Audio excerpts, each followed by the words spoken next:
Hello Scorpio, welcome to your July 2020 reading. I hope you all are doing well. This is one of my paintings here in the background. As you can see, I am a painter and a dancer and a jewelry designer. You can actually follow, if you want to sort of follow my journey as an artist, you can follow my Instagram. I also recently began a Patreon.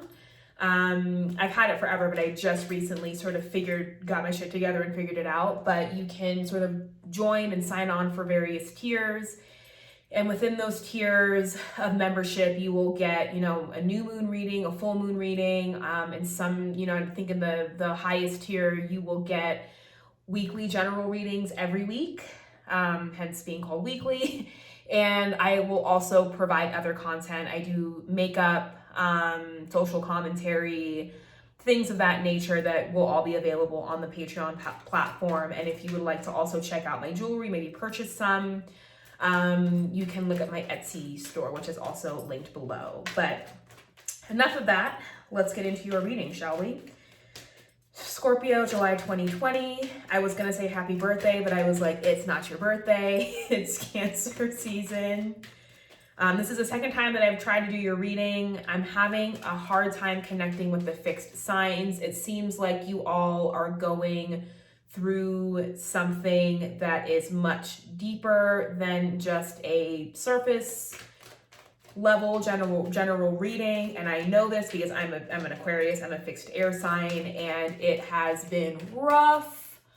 When I tell you that the wounds that I didn't think I was even conscious of anymore, like things that I didn't even remember that I remembered, are coming up. And it hurts. And I think, and Leo's in the same space.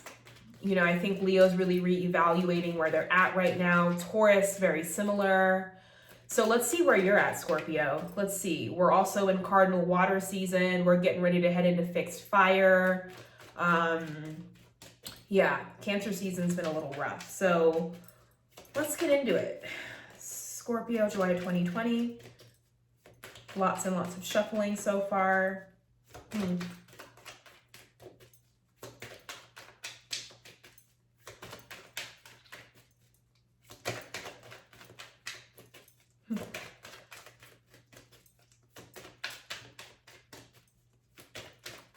Or we can keep shuffling. We can keep doing that as well. The first reading that I did for you all, one of the first cards that came out was the Four of Cups. And so I feel as though, King of Cups, first card out. We had a Four of Cups that came out in your previous reading, and that to me sort of signified an energy. I read it as an energy of I am not settling. I read it as an energy of being very weary and very cautious of other people's fuckery. And sort of assuming, right, that whatever's being offered to you, this is fuckery, right? That it's not coming from you, in this moment of time, denying any other offers isn't necessarily you being ungrateful, but more so you being extremely protected and not being willing to put yourself in a position of vulnerability right now. Hence, we have the King of Cups, who, though is still part of is part of the suit of cups, nonetheless is a king. So rules and operates and sort of rules the realm of logic, of reasoning, of the very masculine part an aspect of ourselves that solves problems rather than the emotive, more feminine, more passive part of ourselves that kind of can also solve problems, but also really is reflective upon the problem, right? That this King of Cups is, though still a cup, is very, is more proactive, right? In dealing with the matters and issues that come up with the cups, right? Those being emotions, feelings, the subconscious, things that we can't see, disillusionment, disappointment, fantasy. Okay, I think I saw, and we have the Tower again. The Tower and the Fool, which I like very much. And I think last month we talked about the Tower, right? And you being the sign of Scorpio, being masters of regeneration, masters of death and rebirth and dying and getting back up all the time, that the tower energy is quite comfortable for you all. And I think sometimes it's so comfortable that it's something that you lean into doing way too much, that you all are able to sort of flip a switch. If something isn't going right, or if a friendship isn't going right, or if somebody fucking says something that y'all don't like, and don't argue with me because I've been friends with plenty, I've been really close friends with plenty of Scorpios, and I know how it works. If something is said that is not, that we don't like, or something is brought up that hits the nerve, you can flip the switch, right? And that's the tower switch. And you have the capability of creating these self-fulfilling, self-propelled tower moments, which I think last month we talked about, like, you can't always just do that. However, for some reason, I feel that this month, this particular tower moment, whether it is self-propelled or it is something that is outside the bounds of your control, leads to this new opportunity, leads to an entirely new chapter, leads to what feels to be a clean slate for a lot of you. And I feel as though previously you all tried to use this tower moment to get here, or to feel, right? Because it's one thing, I oftentimes will come across the Fool in my own readings, or if I'm watching another reader on YouTube and I'm watching the Aquarius reading and the Fool comes up, I'm like, cool. It's one thing to like know this energy intellectually and to know that this represents the new beginning, and to know that, you know, this person, you know, runs and lives off of nothing but the faith and protection of whatever higher being he believes, and is ready and willing to step off the edge of the cliff and knows that he will be fine regardless, right? It is one thing to know the concepts and the symbolisms of this card and to know what it means. It's another thing to actually feel this. And I think sometimes as fixed energy, what can often happen is, on top of being fixed, because it's can be harder for us to let things go, we accumulate. So we're able to accumulate and take old things, right? Or take things that, you know, and transform them into lessons, but we still keep them with us nonetheless. There is very rarely anything that we truly and fully let go of. We're not mutable energy. We're not Geminis. We don't just catch and release things, right? Or experiences or information or feelings. Like it's accumulating. So it's hard sometimes, I feel like, for fixed energies, and I think especially for Scorpio energies, to really, Scorpio and Taurus, to really feel as though I'm on this new fresh path. I'm on this absolute new fresh beginning, right? And so sometimes there can, and in search of really wanting to experience all that this Fool embodies, that there can become this almost kind of compulsive, addictive response or reactive behavior of these self-generated tower moments, in order, and thinking that, well, this time will be the time that I get this feeling. And I feel as though something happens this month, or maybe even going into Leo season, and you get it. You get that. You get, something happens where you get to feel an honest, true sense of new beginning. Let's keep going, shall we? The Hanged Man. But it is not without its own delays or feelings of what now, or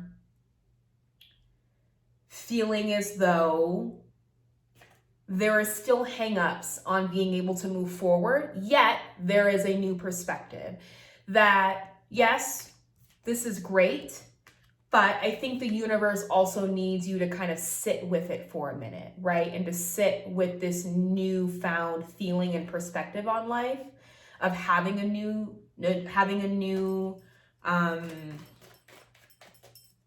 a clean slate, so to speak. Ace of Cups. I like it. Ace of Cups. You know, everything after the Tower for me is all new beginnings. Even the Hanged Man is about being able to sit in the new chapter for a minute and digest it. That this is about digesting where you are at and not being so quick to then take off and with this Knight of Wands energy, this fast, you know, Eight of Wands energy even, and moving forward into what is a new beginning, but allowing yourself to sit in it for a minute and really ask yourself, well, what have I learned? What information have I gleaned from this previous Tower moment? And am I done truly perpetuating or creating that dynamic within my life, right? That for the last 3 months, I think every reading that I've done for you, you've gotten Tower. And and it's been a new moment. It's not been a continuation of the same moment.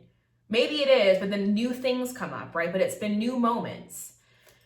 And that's got to be exhausting, right? And so I think the Hangman is your respite. I think the Hangman is your moment of allowing yourself to just be. And you guys are extreme, right? You don't go to the depths of the depths and not have extremity or, you know, have extremeness to your personality, to your vibe. And so the Hanged Man is sort of like an extreme version, is like the extreme, you know, the X Games version of the Four of Swords, right? Like the not only am I gonna rest, I'm gonna like hang upside down, tie my hands behind my back, and like learn from this moment in time. Like it's, you know, and that's why I love you all. Very, very, very much. Okay.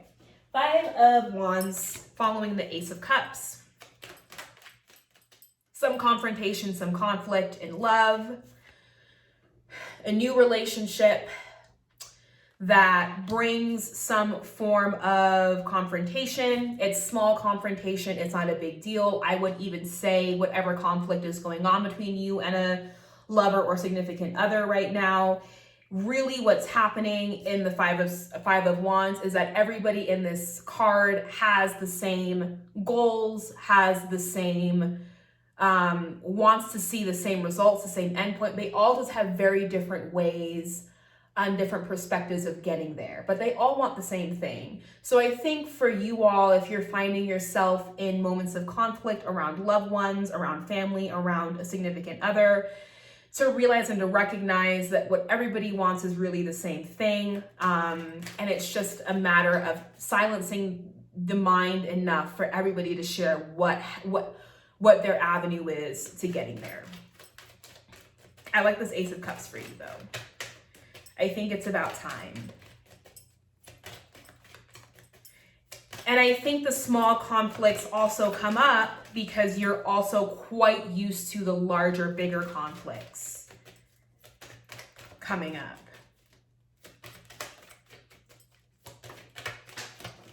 Let's see what this is. 10 of Pentacles.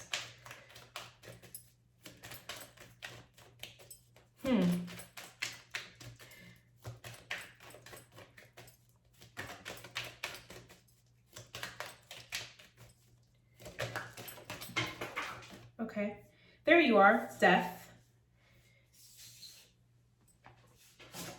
Ace of Wands. We have the Death here. I don't really think it wants to go anywhere in particular in the reading. I'm gonna put this down now so you can see what's happening.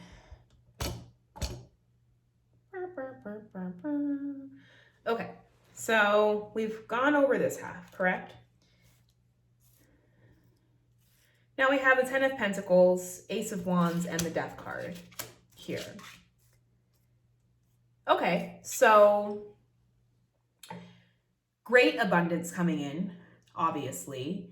I think whatever sort of conflict that's happening here, I think the advice here for this Five of Wands is for collaboration, right? That this has a potential for collaboration, that whatever collaboration is waiting here in the midst has a potential to create and and give great abundance and new creativity and vitality.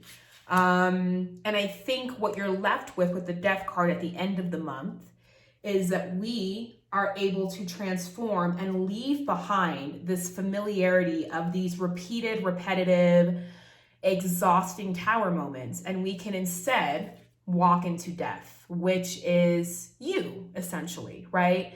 But I would rather have a death moment than a tower moment. I feel like a death moment is something that we can see coming. It's something that we can anticipate. It's something that we can plan for. It's something that we even have a choice. We have some choice in what exactly happens in the midst of this kind of a transformation, right? That when we move from the tower to death, that we, you being this entity here on the horse, rides into your fate on the horizon on your own terms. You can go fast, you can go slow, you can stop along the way. You can turn back if you want. But I feel as though what you are searching for in this tower moment of this rebirth and regeneration, and that there can become this addictive nature or this sort of addiction to what is personal transformation, and that sometimes that can be destructive in itself, and that instead, moving into the Death card, there is more agency and there is more preparedness, and there is more, it's a more mature, or I'm trying to find, it's a more sustainable way of going about the process of change. Okay. Now, I do feel as though if this is a new partner, right? If this is a new person here, they could be another Scorpio. I would say potentially, and like I said before, initially there might be small amounts of conflict. There might be small amounts of bickering, of sparring, but nonetheless, all of it, I don't take the Five of Wands to mean something so serious. We can look at it, Okay, let's look at it. Can we look at this Five of Wands? Can we get some clarification for it?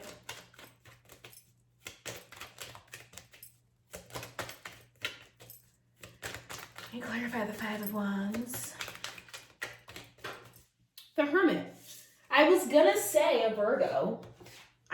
The Hangman, to me, I don't know exactly what the Hangman is astrologically, but I wanted to say Virgo. So some of you could be dealing with a Virgo who is also sort of stuck in their own processes of, looking inward and doing the work on the self and self-transformation. And that's great, but I don't think this is a space that you can live or stay in, right? So I think with the Hermit, this could potentially, mean conflict with another person who is doing their own sort of, who's in the midst of their own process, of their own hard process of changing. And that can be hard, right? Because we have two people who are both well-versed in the process of, transformation, self-awareness, and gleaning wisdom, change, rebirth. Like there's a theme here of, even with this person, this Hermit card, as being somebody who is well-versed in the art of going into the dark, deep places that a lot of people find very scary and just do not do. But in that, there can be some conflict. So maybe you have found yourself with a partner, with a new prospect, who just feels almost as out of touch as you are, right? And so that's what I mean by when I say that whatever conflict there is, it's almost as if, you're both, like I said before, all the people in this image here, in this card, are trying to get at the same thing. They're the same goal in mind. They just have very different ways of going about it, right? And so maybe this Hermit can give you a different perspective on your own personal relationship to change and transformation and to growth. That you don't always have to be in the shits, right? In order to really glean something from that moment.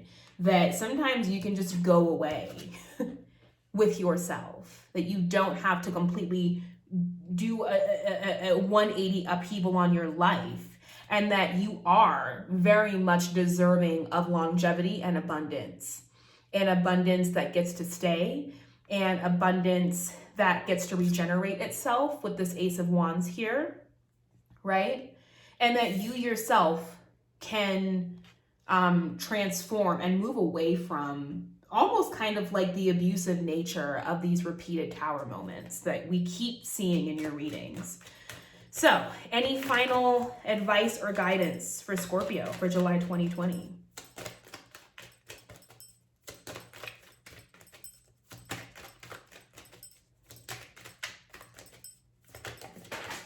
Okay, that's a lot. I'm not gonna take that.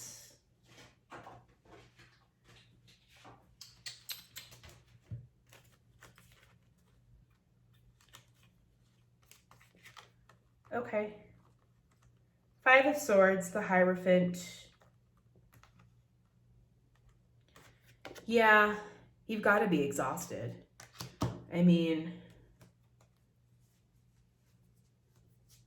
and there comes a point when being within this nature, being within this sort of element all the time, you know, can become kind of deceptive, and you're only really continuously cutting yourself off from the friends and people and close ones who just want to help you. Hierophant, Three of Pentacles, and the Three of Cups. So I feel as though with the Hierophant, stability is established, as we can see here with this Ten of Pentacles. And, you know, take the time to really, truly build. Take the time to really, truly create the blueprint. And through that comes the experience of joy, right? But right now you are in the process of, I feel as though, establishing oneself. And yes, though we are in a new chapter, you know, work still has to be done. So if this is a new relationship, you know, the Three of Pentacles leading up to the Three of Cups, that with much work comes great joy and celebration. All right, you all, that is your reading for July 2020. And not happy birthday. I was going to say happy birthday again. But I will see you all in August for the Leo readings. And yeah, and like I said before, you can follow me on Instagram, Patreon, go to my Etsy store. I've got a lot going on. So I love you all, and bye for now.